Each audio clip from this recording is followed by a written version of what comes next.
अथ श्री बृहस्पतिवार व्रत कथा। भारतवर्ष में एक प्रतापी और दानी राजा राज्य करता था। वह नित्य गरीबों और ब्राह्मणों की सहायता करता था। यह बात उसकी रानी को अच्छी नहीं लगती थी। वह न ही गरीबों को दान देती, न ही भगवान का पूजन करती थी और राजा को भी दान देने से मना किया करती थी। एक दिन राजा शिकार खेलने वन को गए हुए थे, तो रानी महल में अकेली थी। उसी समय बृहस्पतिदेव साधु वेश में राजा के महल में भिक्षा के लिए गए और भिक्षा मांगी। रानी ने भिक्षा देने से इनकार किया और कहा, हे साधु महाराज, मैं तो दान पुण्य से तंग आ गई हूँ। मेरा पति सारा धन लुटाते रहते हैं। मेरी इच्छा है कि हमारा धन नष्ट हो जाए, फिर न रहेगा बांस न बजेगी बांसुरी। साधु ने कहा, देवी तुम तो बड़ी विचित्र हो।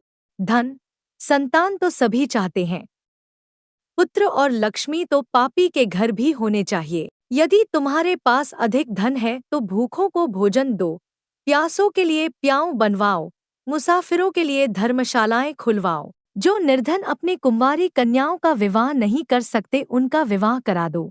ऐसे और कई काम हैं जिनके करने से तुम्हारा यश लोक परलोक में फैलेगा। परंतु रानी पर उपदेश का कोई प्रभाव न पड़ा। वह बोली, महाराज आप मुझे कुछ न समझाएं। मैं ऐसा धन नहीं चाहती जो हर जगह बांटती फिरूं। साधु ने उत्तर दिया, यदि तुम्हारी ऐसी इच्छा है तो तथास्तु। तुम ऐसा करना कि बृहस्पतिवार को घर लीपकर पीली मिट्टी से अपना सिर धोकर स्नान करना, भट्टी चढ़ाकर कपड़े धोना। ऐसा करने से आपका सारा धन नष्ट हो जाएगा। इतना कहकर वह साधु महाराज वहां से आलोप हो गए। साधु के अनुसार कई बातों को पूरा करते हुए रानी को केवल 3 बृहस्पतिवार ही बीते थे कि उसकी समस्त धन संपत्ति नष्ट हो गई। भोजन के लिए राजा का परिवार तरसने लगा। तब एक दिन राजा ने रानी से बोला कि हे रानी, तुम यहीं रहो, मैं दूसरे देश को जाता हूँ, क्योंकि यहाँ पर सभी लोग मुझे जानते हैं, इसलिए मैं कोई छोटा कार्य नहीं कर सकता। ऐसा कहकर राजा परदेश चला गया। वहां वह जंगल से लकड़ी काट कर लाता और शहर में बेचता। इस तरह वह अपना जीवन व्यतीत करने लगा। इधर राजा के परदेश जाते ही रानी और दासी दुखी रहने लगी। एक बार जब रानी और दासी को 7 दिन तक बिना भोजन के रहना पड़ा, तो रानी ने अपनी दासी से कहा, हे दासी, पास ही के नगर में मेरी बहन रहती है। वह बड़ी धनवान है। तू उसके पास जा और कुछ ले आ, ताकि थोड़ी बहुत गुजर-बसर हो जाए। दासी रानी की बहन के पास गई। उस दिन गुरुवार था और रानी की बहन उस समय बृहस्पतिवार व्रत की कथा सुन रही थी। दासी ने रानी की बहन को अपनी रानी का संदेश दिया, लेकिन रानी की बड़ी बहन ने कोई उत्तर नहीं दिया। जब दासी को रानी की बहन से कोई उत्तर नहीं मिला तो वह बहुत दुखी हुई और उसे क्रोध भी आया। दासी ने वापस आकर रानी को सारी बात बता दी। सुनकर रानी ने अपने भाग्य को कोसा। उधर रानी की बहन ने सोचा कि मेरी बहन की दासी आई थी, परंतु मैं उससे नहीं बोली, इससे वह बहुत दुखी हुई होगी। सुनकर और पूजन समाप्त करके वह अपनी बहन के घर आई और कहने लगी, हे बहन, मैं बृहस्पतिवार का व्रत कर रही थी। तुम्हारी दासी मेरे घर आई थी, परंतु जब तक कथा होती है तब तक न तो उठते हैं और न ही बोलते हैं, इसलिए मैं नहीं बोली। कहो दासी क्यों गई थी? रानी बोली, बहन, तुमसे क्या छिपाऊं, हमारे घर में खाने तक को अनाज नहीं था। ऐसा कहते कहते रानी की आंखें भर आई। अपने दासी समेत पिछले 7 दिनों से भूखे रहने तक की बात अपनी बहन को विस्तार पूर्वक सुना दी। रानी की बहन बोली, देखो बहन, भगवान बृहस्पतिदेव सबकी मनोकामना को पूर्ण करते हैं। देखो, शायद तुम्हारे घर में अनाज रखा हो। पहले तो रानी को विश्वास नहीं हुआ, पर बहन के आग्रह करने पर उसने अपनी दासी को अंदर भेजा तो उसे सचमुच अनाज से भरा एक घड़ा मिल गया। यह देखकर दासी को बड़ी हैरानी। दासी रानी से कहने लगी, हे रानी, जब हमको भोजन नहीं मिलता तो हम व्रत ही तो करते हैं, इसलिए क्यों न इनसे व्रत और कथा की विधि पूछ ली जाए, ताकि हम भी व्रत कर सकें। तब रानी ने अपनी बहन से बृहस्पतिवार व्रत के बारे में पूछा। उसकी बहन ने बताया, बृहस्पतिवार के व्रत में चने की दाल और मुनक्का से विष्णु भगवान का केले की जड़ में पूजन करें तथा दीपक जलाएं, व्रत कथा सुने और पीला भोजन ही करें। इससे बृहस्पति देव प्रसन्न होते हैं। व्रत और पूजन विधि बताकर रानी की बहन अपने घर को लौट गई। 7 दिन के बाद जब गुरुवार आया तो रानी और दासी ने व्रत रखा। घुड़साल में जाकर चना और गुड़ लेकर आईं। फिर उससे केले की जड़ तथा विष्णु भगवान का पूजन किया। अब पीला भोजन कहाँ से आए, इस बात को लेकर दोनों बहुत दुखी थे। चूंकि उन्होंने व्रत रखा था, इसलिए बृहस्पति देव उनसे प्रसन्न थे। इसलिए वे एक साधारण व्यक्ति का रूप धारण कर 2 थालों में सुंदर पीला भोजन दासी को दे गए। भोजन पाकर दासी प्रसन्न हुई और फिर रानी के साथ मिलकर भोजन ग्रहण किया। उसके बाद वे सभी गुरुवार को व्रत और पूजन करने लगी। बृहस्पति भगवान की कृपा से उनके पास फिर से धन संपत्ति आ गई, परंतु रानी फिर से पहले की तरह आलस्य करने लगी। तब दासी बोली, देखो रानी, तुम पहले भी इस प्रकार आलस्य करती थी। तुम्हें धन रखने में कष्ट होता था, इस कारण सभी धन नष्ट हो गया, और अब जब भगवान बृहस्पति की कृपा से धन मिला है तो तुम्हें फिर से आलस्य होता है। रानी को समझाते हुए दासी कहती है कि बड़ी मुसीबतों के बाद हमने यह धन पाया है, इसलिए हमें दान पुण्य करना चाहिए, भूखे मनुष्यों को भोजन कराना चाहिए और धन को शुभ कार्यों में खर्च करना चाहिए, जिससे तुम्हारे कुल का यश बढ़ेगा, स्वर्ग की प्राप्ति होगी और पितृ प्रसन्न होंगे। दासी की बात मानकर रानी अपना धन शुभ कार्यों में खर्च करने लगी, जिससे पूरे नगर में उसका यश फैलने लगा। बृहस्पतिवार व्रत कथा के बाद श्रद्धा के साथ आरती की जानी चाहिए। इसके बाद प्रसाद बांटकर उसे ग्रहण करना चाहिए। एक दिन राजा दुखी होकर जंगल में एक पेड़ के नीचे आसन जमाकर बैठ गया। वह अपनी दशा को याद करके व्याकुल होने लगा। बृहस्पतिवार का दिन था। एकाएक उसने देखा कि निर्जन वन में एक साधु प्रकट। वह साधु वेश में स्वयं बृहस्पति देवता थे। लकड़हारे के सामने आकर बोले, हे लकड़हारे, इस सुनसान जंगल में तू चिंता मग्न क्यों बैठा? लकड़हारे ने दोनों हाथ जोड़कर प्रणाम किया और उत्तर दिया, महात्मा जी, आप सब कुछ जानते हैं, मैं क्या कहूँ?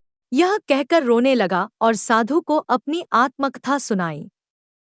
महात्मा जी ने कहा, तुम्हारी स्त्री ने बृहस्पति के दिन बृहस्पति भगवान का निरादर किया है, जिसके कारण रुष्ट होकर उन्होंने तुम्हारी यह दशा कर दी। अब तुम चिंता को दूर करके मेरे कहने पर चलो तो तुम्हारे सब कष्ट दूर हो जाएंगे और भगवान पहले से भी अधिक संपत्ति देंगे। तुम बृहस्पति के दिन कथा किया करो। 2 पैसे के चने मुनक्का लाकर उसका प्रसाद बनाओ और शुद्ध जल से लोटे में शक्कर मिलाकर अमृत तैयार करो। कथा के पश्चात अपने सारे परिवार और सुनने वाले प्रेमियों में अमृत व प्रसाद बांटकर आप भी ग्रहण करो। ऐसा करने से भगवान तुम्हारी सब मनोकामनाएं पूरी करेंगे। साधु के ऐसे वचन सुनकर लकड़हारा बोला, हे प्रभो, मुझे लकड़ी बेचकर इतना पैसा नहीं मिलता जिससे भोजन के उपरांत कुछ बचा सकूं। मैंने रात्रि में अपनी स्त्री को व्याकुल देखा है। मेरे पास कुछ भी नहीं जिससे मैं उसकी खबर मंगा सकूं। साधु ने कहा, हे लकड़हारे, तुम किसी बात की चिंता मत करो।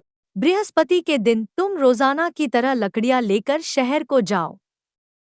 तुमको रोज से दुगुना धन प्राप्त होगा, जिससे तुम भली भांति भोजन कर लोगे तथा बृहस्पति देव की पूजा का सामान भी आ जाएगा।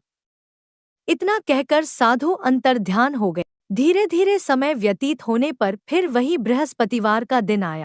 लकड़हारा जंगल से लकड़ी काटकर किसी शहर में बेचने गया। उसे उस दिन और दिन से अधिक पैसा मिला। राजा ने चना गुड़ आदि लाकर गुरुवार का व्रत किया। उस दिन से उसके सभी क्लेश दूर हुए, परंतु जब दोबारा गुरुवार का दिन आया तो बृहस्पतिवार का व्रत करना भूल गया।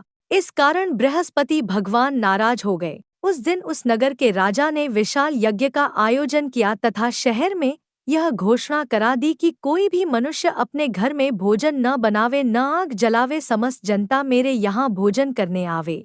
इस आज्ञा को जो न मानेगा उसे फांसी की सजा दी जाएगी। इस तरह की घोषणा संपूर्ण नगर में करवा दी गई। राजा की आज्ञानुसार शहर के सभी लोग भोजन करने गए, लेकिन लकड़हारा कुछ देर से पहुंचा, इसलिए राजा उसको अपने साथ घर ले गए और ले जाकर भोजन करा रहे थे तो रानी की दृष्टि उस खूंटी पर पड़ी जिस पर उसका हार लटका हुआ था। वह वहां पर दिखाई नहीं दिया। रानी ने निश्चय किया कि मेरा हार इस मनुष्य ने चुरा लिया है। उसी समय सिपाहियों को बुलाकर उसको कारागार में डलवा दिया। जब लकड़हारा कारागार में पड़ गया और बहुत दुखी होकर विचार करने लगा कि न जाने कौन से पूर्व जन्म के कर्म से मुझे यह दुख प्राप्त हुआ है, और उसी साधु को याद करने लगा जो कि जंगल में मिला था। उसी समय तत्काल बृहस्पतिदेव साधु के रूप में प्रकट हुए और उसकी दशा को देखकर कहने लगे, अरे मूर्ख, तूने बृहस्पतिदेव की कथा नहीं करी, इस कारण तुझे दुख प्राप्त हुआ है। अब चिंता मत कर, बृहस्पतिवार के दिन कारागार के दरवाजे पर 4 पैसे पड़े मिलेंगे। उनसे तू बृहस्पतिदेव की पूजा करना, तेरे सभी कष्ट दूर हो जाएंगे। बृहस्पति के दिन उसे 4 पैसे मिले। लकड़हारे ने कथा कही। उसी रात्रि को बृहस्पतिदेव ने उस नगर के राजा को स्वप्न में कहा, हे राजा, तुमने जिस आदमी को कारागार में बंद कर दिया है वह निर्दोष है। वह राजा है, उसे छोड़ देना। रानी का हार उसी खूंटी पर लटका है। अगर तू ऐसा नहीं करेगा तो मैं तेरे राज्य को नष्ट कर दूंगा। इस तरह रात्रि के स्वप्न को देखकर राजा प्रातःकाल उठा और खूंटी पर हार देखकर लकड़हारे को बुलाकर क्षमा मांगी तथा लकड़हारे को योग्य सुंदर वस्त्र आभूषण देकर विदा कर दिया। बृहस्पतिदेव की आज्ञानुसार लकड़हारा अपने नगर को चल दिया। राजा जब अपने नगर के निकट पहुंचा तो उसे बड़ा आश्चर्य हुआ। नगर में पहले से अधिक बाग, तालाब, कुएं तथा बहुत सी धर्मशाला, मंदिर आदि बन गई हैं। राजा ने पूछा, यह किसका बाग और धर्मशाला है? तब नगर के सब लोग कहने लगे, यह सब रानी और बांदी के हैं। तो राजा को आश्चर्य हुआ और गुस्सा भी आया। जब रानी ने यह खबर सुनी कि राजा आ रहे हैं, तो उन्होंने बांदी से कहा कि हे दासी, देख राजा हमको कितनी बुरी हालत में छोड़ गए थे।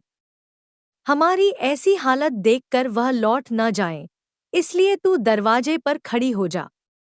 आज्ञानुसार दासी दरवाजे पर खड़ी हो गई। राजा आए तो उन्हें अपने साथ लिवा लाई। तब राजा ने क्रोध करके अपनी रानी से पूछा कि यह धन तुम्हें कैसे प्राप्त हुआ है?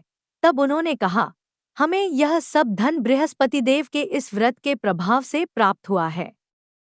राजा ने निश्चय किया कि 7 रोज बाद तो सभी बृहस्पतिदेव का पूजन करते हैं, परंतु मैं प्रतिदिन दिन में 3 बार कहानी तथा रोज व्रत किया करूंगा। अब हर समय राजा के दुपट्टे में चने की दाल बंधी रहती तथा दिन में 3 बार कहानी कहता।